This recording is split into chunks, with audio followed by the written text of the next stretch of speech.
한 번 더 기도하시고 우리가 하나님 앞에 나아가도록 하겠습니다. 하나님, 우리 예배 가운데 역사해 주시고 주의 살아계심을 날마다 선포되며 그 만왕의 왕을 고백하는 이 예배가 되도록 역사하여 주시옵소서. 하나님의 백성 한 명 한 명을 기억하여 주시고 한 명도 그냥 왔다 그냥 돌아가는 삶이 없도록 인도하여 주시옵소서. 살아계신 하나님께서 오늘 우리 가운데 일하실 줄 믿사오며 예수님의 이름으로 기도하옵나이다. 아멘. 이 시간 귀한 분을 모셨습니다. 베트남에서 선교 사역을 하시다가 잠깐 그 신변에 어려움이 있어서, 몸에 불편함이 있어서 한국 들어오셨는데, 우리 선교사님을 위해서 기도하실 때 6월 21일 날 다시 또 시술에 들어가십니다. 한 번 더 우리 선교사님 위해서 기도해 주실 수 있기를 바라고요. 오늘 귀한 말씀으로 함께 나누는데 여러분 큰 은혜 받으시기를 바랍니다. 선교사님 나오시겠습니다.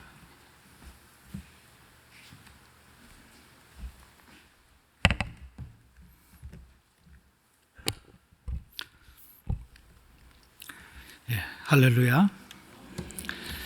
베트남에서 온 심치형 선교사입니다. 낯선 얼굴이겠지만 또 이 안에는 제 얼굴을 기억하는 분 몇 분 계실 줄 믿습니다. 지난 3월 달에 제가 현장에서 뇌출혈이 있어가지고 한 3주간 치료를 받고 비행기 탈만해서 또 4월 9일 부활주일 아침에 또 공항에 떨어져서 세브란스 응급실로 바로 달려가서 지금 다시 검사하고 치료받고 지금 퇴원했습니다. 많이 안정적이고 또 6월 21일 날 또 시술 하나가 또 남아있는데 이런 과정 속에 또 오늘 강단에 서게 되었습니다. 사실은 강단에 설 수 있을까 사실 내심 걱정도 했습니다만은 제가 이 강단에 서야 될 이유가 있다. 하나님이 제 마음을 두드리셔서 목사님이 설교하시겠냐 했을 때 예, 해보겠습니다. 제가 그렇게 이야기를 했습니다.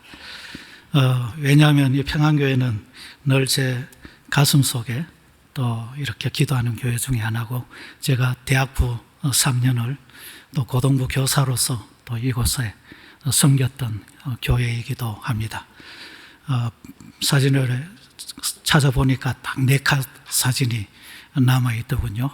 84년도, 5년도, 6년도 이렇게 3년을 평안교회에 같이 신앙생활하고 제가 배웠는데, 이 기간 동안에 고등부에 있었던 아마 고3, 제가 3년을 고3 담임을 했기 때문에 85학번, 86학번, 87학번 되는 되기 전 고3들은 저랑 같이 고등부에서 신앙생활 했을 것 같습니다.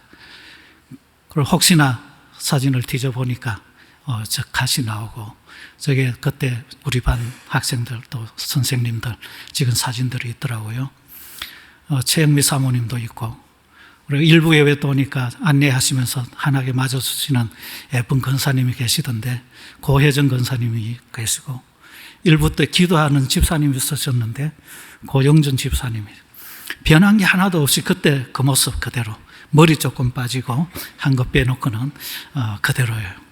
몇 분 또 성가대에 막 올라가시는데 평소 기억에도 없던 분인데 갑자기 주은희 선생님 이렇게 올라가시고, 그래서 저는 이 자리가 설교를 하지 않아도 저는 이미 은혜를 받고 감동을 받은 그런 자리인 것 같습니다.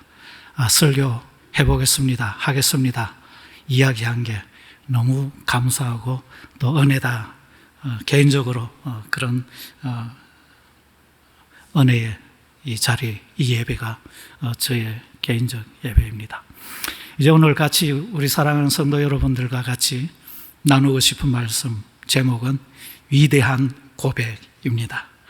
로마서 14장 8절 함께 같이 봉독했습니다만, 이 로마서 14장 8절의 이 말씀은 참 로마서의 중심을 잡아주는 핵심 구절 중에 하나다. 저는 로마서를 읽을 때마다 전반부에서는 로마서 1장 17절에 복음에는 하나님의 의가 나타나서 믿음으로 믿음에 이르게 하나니 기록된 바 오직 의인은 믿음으로 말미암아 살리라. 기록된 바 오직 의인은 믿음으로 말미암아 살리라. 마틴 루터가 이 말씀의 깨달음과 이 말씀의 근거에서 믿음으로 구원받는 하나님의 백성들에 대한 생각들을 이렇게 펼치며 종교개혁을 했던 것처럼 오늘도 우리 한국의 많은 교회들이 또 이 말씀에 의기하여 의인이 되어지고 하나님의 자녀가 되어지고 하나님께 예배를 드리고 오늘 이 주일에 다른 것 가지 않고 이 자리에 나와 있다고 믿습니다. 이 핵심되어지는 이 말씀, 이신칭의의 이 교리라고 늘 성경 공부를 할 때마다 강조받는 이 구절을 로마서에서 뒷받침해주고 생기 있게 하고 생동감 있게 호흡을 불어넣는 구절이 오늘 로마서 14장 8절 이 말씀이라고 생각합니다. 믿음으로 말미암아 살아난 성도는 믿음으로 말미암아 의롭다고 칭함을 받은 하나님의 선택된 백성은 이렇게 고백해야 된다.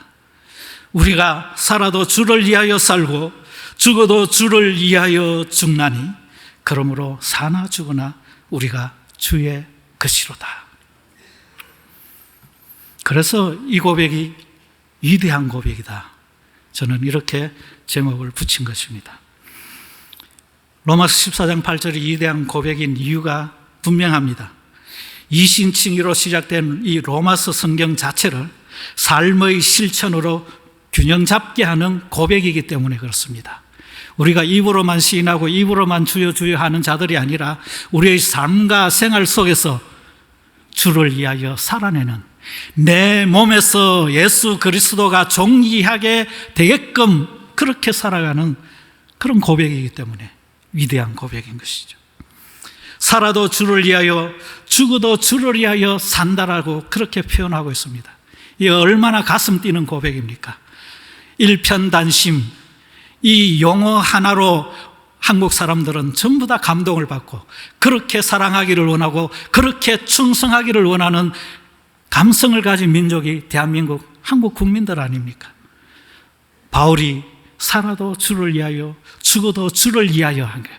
저 멀리 떨어진 2000년 전에 그 바울의 고백이 아니라 오늘도 우리 가슴 속에 우리 삶 속에 솟는 우리들의 고백으로 다가설 수 있기 때문에 이 고백이 위대한 고백인 것입니다. 삶만 이야기하지 아니하고 살아있는 인생만 이야기하지 아니하고 70이요 80이요 아니요 요즘은 100세 시대라고 이 세상 속에서 사는 이 생활만 걱정하지 아니하고 살아도 죽어도 사나 죽으나 우리의 주어진 이 땅에서의 생활, 이 삶, 이 일생 넘어서는 죽음 이후의 삶까지도 아우르는 고백이기 때문에 위대한 고백이라 저는 그렇게 이야기를 하고 싶습니다. 그렇다면 첫 번째로 살아서 주를 위하여 사는 사람들은 어떤 삶으로 이 고백을 실천할까요? 오직 성령이 너희에게 임하시면 너희가 권능을 받고 예루살렘과 온 유대와 사마리아와 땅끝까지 이르러 내 증인이 되리라. 사도행전 1장 8절의 말씀처럼 성령 받은 우리 성도들은 증인이 되는 거죠. 가까운 사람, 가족, 친지, 이웃 그리고 떨어져 있는 다른 민족에게까지 한국교회가 마을마다 주변 이웃마다 직장마다 그리고 다른 나라에서까지 가서 전도하고 선교하는 이유는 오늘 살아서 주를 위하여 살겠다라고 고백하는 성도들의 믿음 때문에 가능한 것입니다. 사도의 가르침을 받아 서로 교제하며 떡을 떼며 오로지 기도하기를 힘쓰니라. 말씀의 가르침을 받고 부활과 또 그 부활의 능력을 체험하고 성도들과 함께 그것을 나누면서 떡을 떼며 교제하며 그리고 기도하기를 힘쓰는 삶입니다. 평안교회 제가 학생 때에 우리 이성택 목사님을 통해서 받은 기도는 친밀한 기도였습니다. 친밀한 기도. 저는 학생 때 개척교회는 아버님의 교회에서 자라면서 뜨겁게 기도하고 방언으로 기도하고 우리 학생들이지만 금식에서 기도하고 막 그런 열심으로 부산에서 기도하던 중고등학생이었어요. 그래서 기도하면 무엇인가 부르질러야 되고 기도원 가서 소나무 붙잡고 기도하라. 그땐 그랬는데 제가 대학부 때 이곳에서 생활하면서 새벽 기도할 때나 또 기도할 때에 그렇게 애써 기도하지 부러지지 않아도 고함치지 않아도 우리와 함께 하시는 우리 안에 계신 또 우리의 모든 것을 알고 계신 그 하나님 그 마음과 더불어 깊게 엄밀히 그리고 친밀하게 기도할 때 이 기도도 오히려 더 능력 있고 힘 있는 기도다. 그 기도를 제가 평안교회 와서 배웠습니다. 기도하기를 힘쓰는 성도들, 살아서 주를 위하여 사는 성도들입니다. 또 찬미하며 온 백성에게 칭송을 받으니 사도행전 2장 47절 하나님을 찬미하는 거죠. 입으로 마음으로 삶으로 찬양하는 성도들, 하나님께 영광을 올려드리죠. 하나님만에게서 귀여움을 받는 거 아니라 백성들에게도 믿지 않는 사회 속에서도 인정받고 칭찬받는 성도들이 살아서 주를 위하여 사는 사람들입니다. 3장으로 가니까 내게 있는 이것을 내게 주느니 나사렛 예수 그리스도의 이름으로 일어나 걸으라. 내게 있는 것 바로 나사렛 예수 그리스도의 이름입니다. 내게 은과 금은 없거니와 내게 있는 것. 세상에 좋은 것 내한테 없을 수 있어도 나는 가장 소중한 것 가지고 있다. 나는 이것 때문에 살아간다. 이것 때문에 매일 기쁘다. 이것 때문에 행복한 사람이다. 이것 때문에 능력을 나타낸다. 나사렛 예수 그리스도의 이름, 이 이름을 가진 자가, 이 이름을 사용하는 자가, 이 이름을 선포하는 자가 살아서 주를 위하여 사는 사람들. 우리가 다 성령이 충만하여 담대히 하나님의 말씀을 전하니라. 내 속에서만 기뻐하는 것이 아니라 이 담대해져서 성령이 충만하니까 용감해져서 하나님의 말씀을 전한다 그랬습니다. 하나님의 말씀을 지킨다 수준이 아니라 전한다 그랬어요. 간직한다에서 그치는 게 아니라 말한다라는 거예요. 여기에서 집에서 묵상한다, 앉아있는다 정도가 아니라 일어나 나가서 전한다. 하나님의 말씀을 살아서 주를 위해 사는 사람들입니다. 그 중에 가난한 자가 없으니 이는 밭과 집 있는 자는 팔아 그 판 것의 값을 가져다가 사도들의 발 앞에 두네. 초대교회 급격하게 빠르게 모여진 초대교회 성도들 가운데 어려운 자들, 머물 곳이 없는 자들, 먹을 것이 떨어진 자들, 그들을 위하여 있는 자가 밭과 집과 재산들을 팔아서 사도들 앞에 두었다 그랬습니다. 사도들이 그것을 보고 없는 자들에게, 필요한 자들에게, 궁핍한 자들에게 나누는 초대교회의 모습입니다. 살아서 주를 위하여 산다 고백하는 자는 이러한 자기의 것도 나눌 줄 아는 성도인 것입니다. 무엇보다도 참된 신자는 주를 위하여 내일을 살겠다라고 하는 사람이 아니라 주를 위하여 오늘을 살아가는 사람들입니다. 오늘 이 시간을 주를 위하여 살아가는 사람. 제가 한 사람 소개하기를 원합니다. 누굴 소개하겠습니까? 오바마 대통령 닮은 사람입니다. 제가 아주 친합니다. 지방에 갈 때마다 만나면 제 머리부터 이렇게 보는 친구인데 타이반테라고 이름하는 형제인데 베트남 메콩 델타에 거주하지만 khmer족입니다. 그런데 이 친구 사진 얼굴 보시면은 꼭 오바마 대통령이잖아요. 오바마 대통령 사진 갖고 닮았다가 아니라 그 형제 사진이에요. 얼굴이에요. 우리가 볼 때는 오바마 대통령이 더 유명하니까. 그래서 자칭 타칭 베트남의 오바마라고 불리는 우리 형제입니다. 그런데 이 형제는 제가 갈 때마다 머리 보더니 앉으시라고 머리부터 깎여줍니다. 이용 기술을. 이발도 하고 또 머리 헤어 디자이너로 여성들 머리도 염색도 하고 모양도 내주고 하는 아주 인정받는 실력 있는 친구입니다. 그런데 이 친구가 이렇게 지금 유명한 이용 미술 경연대회, 경시대회 뭐 이런 거 하면은 심사위원도 나가고 할 정도 이름 있는 친구지만 이 친구는 아픔이 있는 친구입니다. 아니, 몸에 장애가 있는 어려운 친구입니다. 20대에 사이공에 돈을 벌어 공장으로 왔다가 사고가 나서 오른쪽 다리를 끊어내야 했던 친구입니다.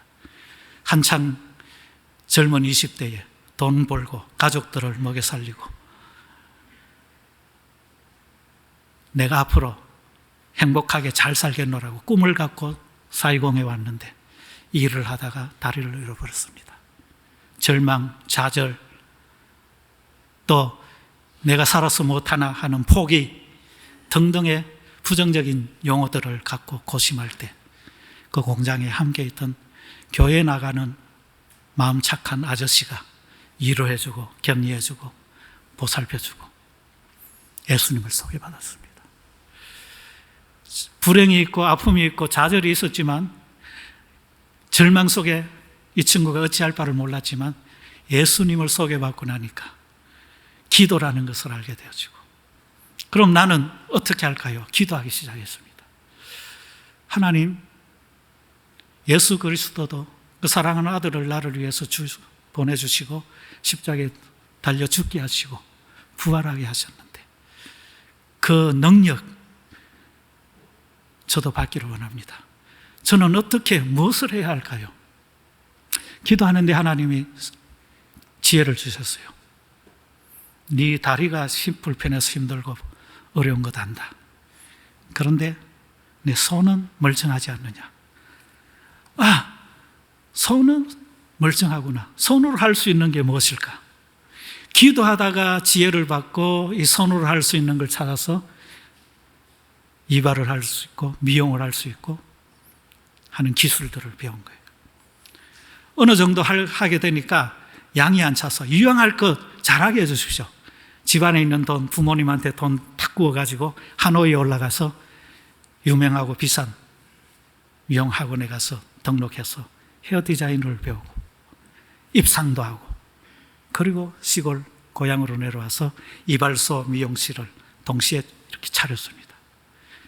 그리고 그 옆에는 예배를 드리는 예배 처소, khmer족들만 모이는 khmer족 예배실을 내어주었습니다.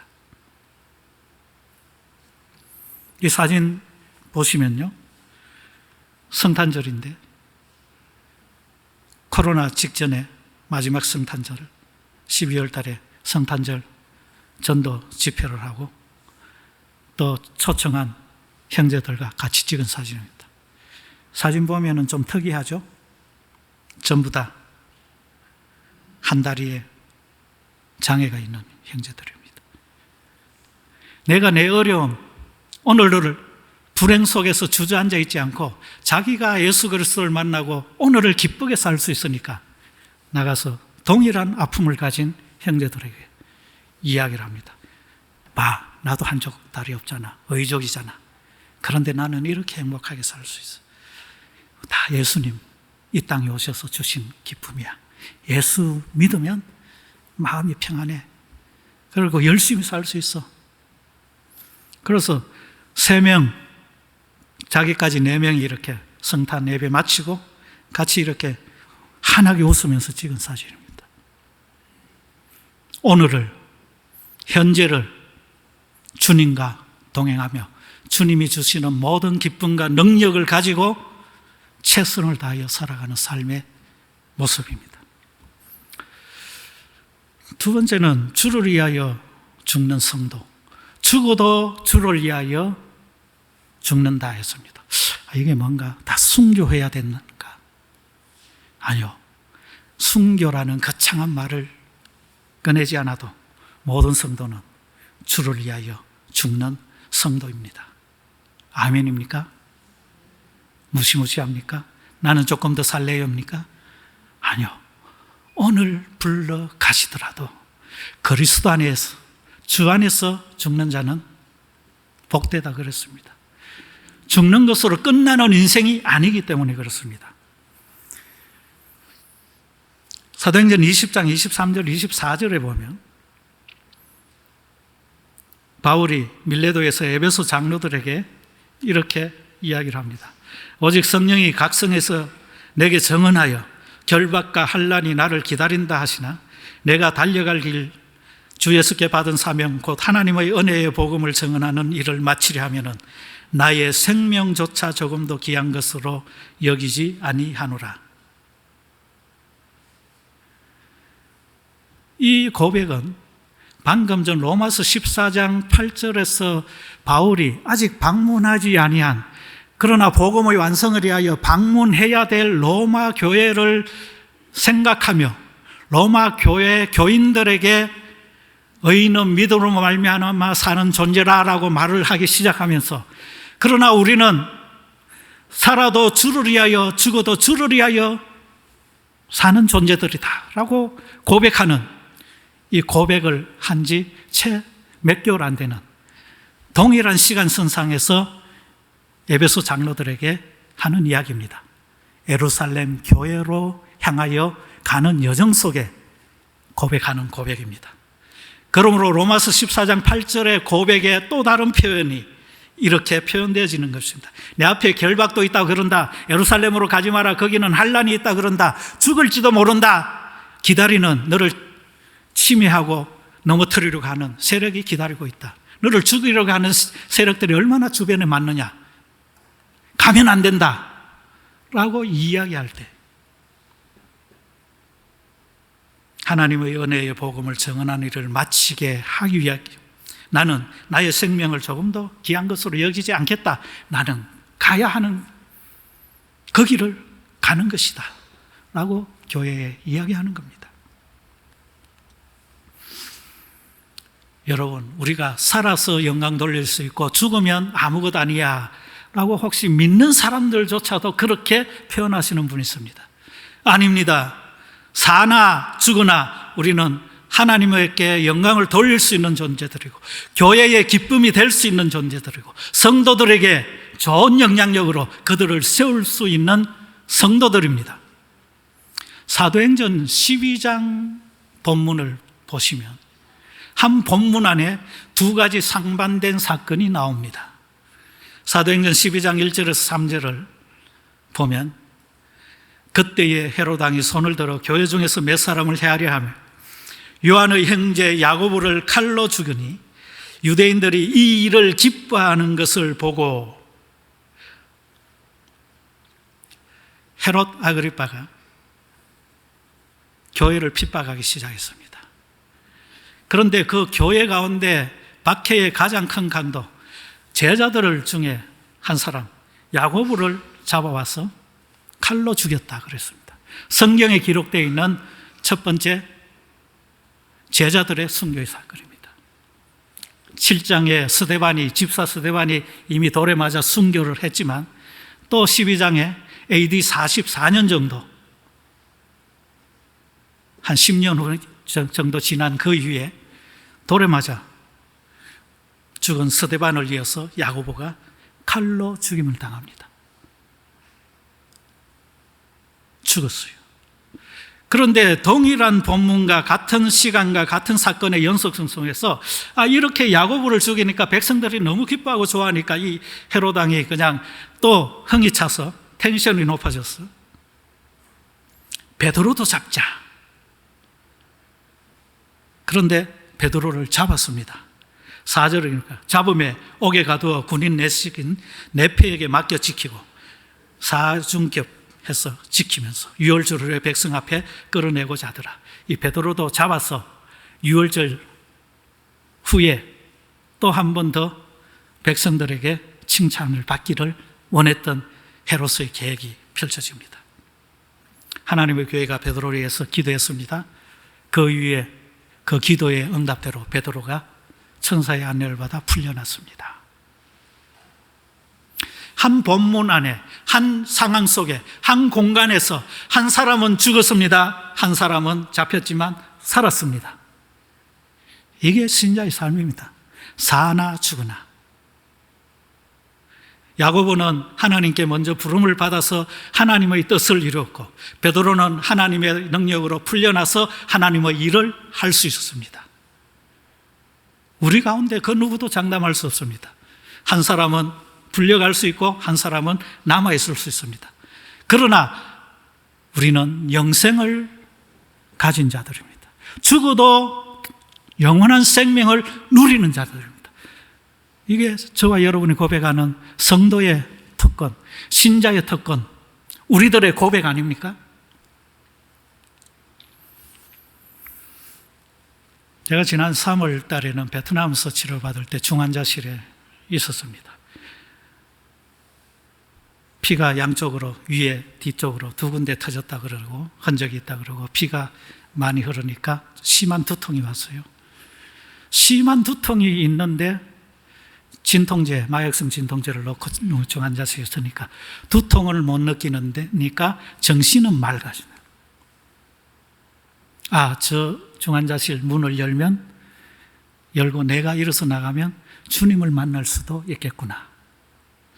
그럼 내가 지금까지 선교사로 베트남에서 27년째 사역하고 있는데 지금까지 선교사로 산 삶과 또 내가 저 문 밖에 서 계신 주님을 만나서 부르신다면 하나님 보좌에 함께 있을 그 자리에 있는 나의 삶이 어떤 게 더 가치가 있지?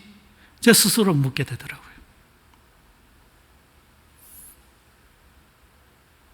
병원에 있으면서 쭉 그 주제가 제 마음속을 울리는 주제였습니다. 결론은 사나 죽으나 살았어도 주께 영광, 죽었어도 주님이 영광 받으신다. 제가 한국 와서 조금 치료 끝나고 이제 시술이 다음 주 월요일 날 제가 다시 세브란스 가서 수요일 날 시술을 하나 남은 있는 거 시술을 받게 되는데요. 이제 병원 생활 안 하고 그렇게 나올 수 있으니까 제일 먼저 찾아가고 싶은 것, 또 갔던 곳이 양화진의 묘지입니다. 제가 평소에 가끔씩 선교사의 영성이 떨어지거나 묵상하고 싶으면 잘 갔던 곳인데 다시 갔어요. 그 묘지 속에는 다 선교사님들의 비석, 선교사 자녀들의 비석, 또 일반 외국인의 비석 막 섞여 있긴 하지만 통칭해서 하나님의 사람들이 이 땅에 살다가 부름받고 남은 흔적이다. 그렇게 이야기할 수 있지 않겠어요? 그런데 거기 가서 느끼는 감동이, 아, 이분들 때문에 주를 위하여 이 땅까지 와서 신앙을 전하시고 복음을 전하시고 교회를 세운 이분들 때문에 우리가 있는 거구나. 한국교회가 있는 거구나. 이 평안교회가 있는 거구나. 우리 평안교회도 믿음을 따라서 북쪽에서 내려온 흩어진 자들 아닙니까? 사도행전에 나오는 그 흩어진 자들이 한국 땅에서는 이 평안교회의 성도들 아닙니까? 이렇게 세워진 교회에서 이렇게 예배드리는 이 기쁨도 이분들이 죽지 아니했더라면 우리가 이걸 누릴 수 있느냐? 죽었기 때문에, 주를 위하여 죽어도 주를 위하여 죽었기 때문에 오늘 우리 예배가 있고 찬양이 있고 믿음의 성도들의 행진이 있는 것입니다. 그러므로 성도는 죽어도 주를 위하여 죽는 겁니다. 죽으면 내가 영생을 누립니다. 죽으면 우리 자손들이 영적인 유산을 이어받아 하나님의 백성 여전히 믿음 속에서 행복하게 살아갈 수 있는 겁니다.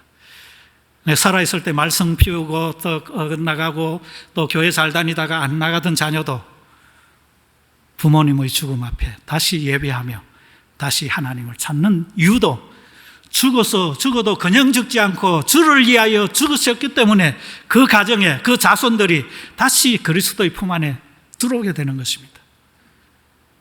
그리고 주를 위하여 죽는 자들은 교회의 성도들에게 선한 영향력을 남기고 하나님의 품에 안깁니다.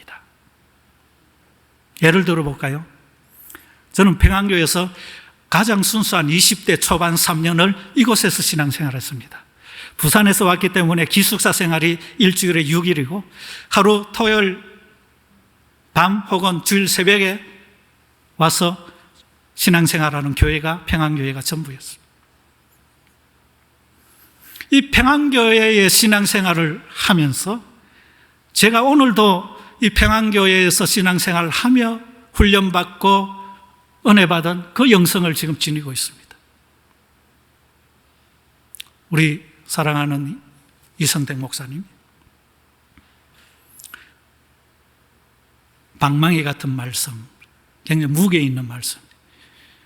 제 느낌에는 그렇습니다. 제가 받은 은혜는 그렇습니다. 깊은 말씀 연구와 또 묵직한 체중에서 또 신앙의 경륜에서 많은 고초를 당하셨지만 연륜이 있는 그 믿음 속에서 압축해서 내시는 말씀이 방망이 같은 말씀이에요. 우리의 부족함과 연약함과 또는 모자람을 다 깨트려 주시는 말씀들이. 제가 군목으로 목사가 되어져서 저 전방 이사단 포병 연대 군목을 할 때입니다. 첫 성탄절 맞이할 때 카드를 보냈습니다. 목사님, 목사 안수받고 목사 호칭받고 1년 지나 보니까 목사 3년 이상 하신 목사님은 전부 다 존경스러워 보인다는 그런 마음이 들어서 목사로 호칭받는 게 참 두렵고 버겁습니다. 성탄 카드를 쓰면서 그런 느낌을 토로했어요. 목사님이 답장을 주시더라고요. 말씀에 정진하시고 기도에 더욱 힘쓰십시오. 그런 목사님 되십시오. 2년째 성탄절 때 또 카드를 보냈습니다. 답장 주실 줄 몰랐는데 답장 받은 게 너무 황송해서. 요즘 군대 간부들하고 교회 나오는 간부들, 지휘관들하고 굉장히 힘듭니다. 사람 다루는 게, 목회한다는 게 군대지만 참 어려움이 많네요. 그랬더니 또 답장을 주시더라고요. 더욱 말씀을 연구하시고 더더욱 기도에 힘쓰십시오. 일관된 목사님의 가르치심이었습니다. 그게 제가 목사 되는 데에 자양분이 되었습니다. 손창수 목사님, 우리의 생각으로는 더 많은 활동을 하시고 더 많은 목회를 하시면서 계시다가 하나님 부르실 수도 있는데 일산에서 목회를 하시고 교회를 건축해 놓으시고 또 제대로 이제 신나게 목회하실 때쯤 돼가 갑자기 불러가셨잖아요. 그런데 손창수 목사님이 고동부 전도사님들로 같이 계셨을 때 그때부터 참 인자하고 푸근한 목회자였지만 제가 선교사로 나간다고 했죠.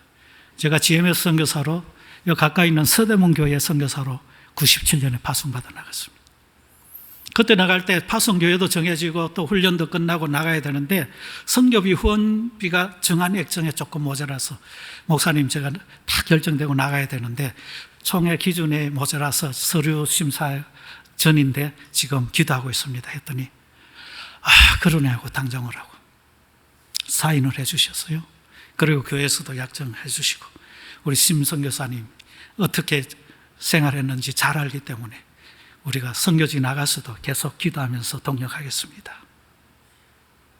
제가 베트남에서 선교사로 사역하고 지금까지도 이 선교가 가능하게끔 하고 먼저 하나님이 불러가셨지만은 베트남 선교와 동력하는 선교사와 함께하는 교회 목사님으로 우리 손창수 목사님을 늘 생각합니다. 이 평안교회에서 있었던 인연들 때문에 그렇습니다. 이유 목사님입니다. 저에게는 형님 같은 목사입니다. 제가 고등부고 대학부 다닐 때에 청년부에서 연배에 있는 형님뻘이기 때문에 별로 교제가 없었는데 신학교에 들어오셔서 기숙사에 들어오시는 거예요. 제가 군목이고 일찍 목사의 안수를 받아서 신학교는 1년 선배입니다. 2학년 때 되니까 들어오셔가지고 오셨는데 늘 털털 웃으시면서 집에서 먹을 거 가져왔다면서 막 불러요. 같이 먹자. 그리고 주일 저녁 일찍 들어왔을 때는 막 밤새 이야기하면서 교제했던. 선교사로 나가서 돌아올 때 다른 거 묻지 않고 부산 동삼교에 계실 때 그 바로 교회 앞에 해양대학이 있거든요.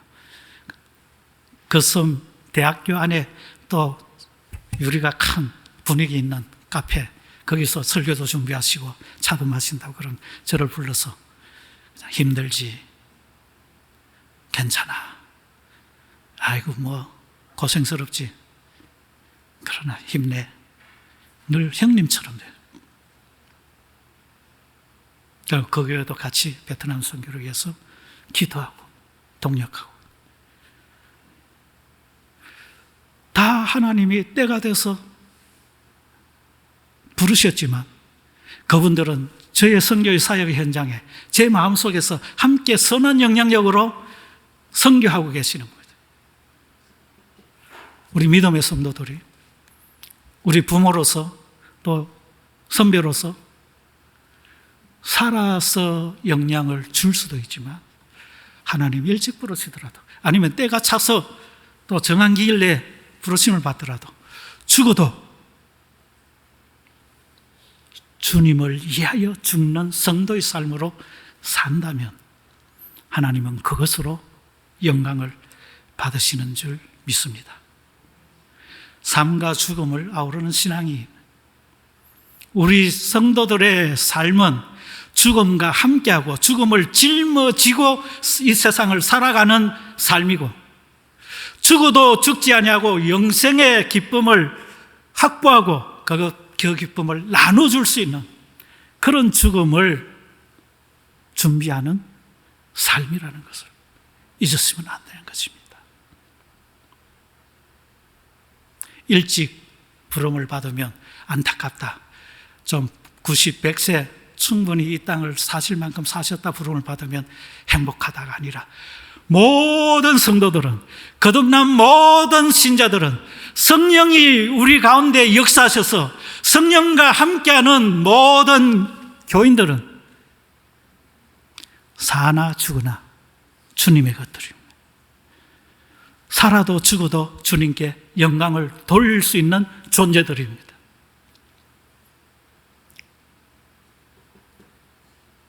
오늘 우리 사랑하는 평안교회 성도 여러분, 같이 오늘 이 본문을 한 번 더 이 말씀을 묵상하며 입으로 고백하며 읽어봤으면 좋겠습니다. 우리 PPT의 제일 마지막 뒷부분 펼쳐주세요. 예, 그렇습니다. 같이 늘 알고 암송하고 또 가르치는 말씀이지만 오늘 우리의 삶을 오늘 하나님을 위하여 우리의 죽음조차도 하나님을 위하여 오늘 이 시간 올려드리기를 원한다는 고백을 담아서 함께 우리의 입으로 마음으로 고백하겠습니다. 우리가 살아도 주를 위하여 살고 죽어도 주를 위하여 죽나니 그러므로 사나 죽으나 우리가 주의 것이로다. 아멘. 하나님 아버지 은혜를 감사합니다. 오늘 우리가 이 예배 시간에 다시 한번 주님께 고백합니다. 우리가 살아도 주를 위하여 사는 삶이 되게 하여 주시옵소서. 죽어도 주를 위하여 죽는 놀라운 능력 있는 성도들 되게 하여 주시옵소서. 그리하여 우리가 살든지 죽든지 내 몸에서 예수 그리스도가 존귀하게 되는 놀라운 일들을 펼치는 저희들 삶이 되게 하여 주시옵소서. 예수님 이름으로 기도드립니다. 아멘.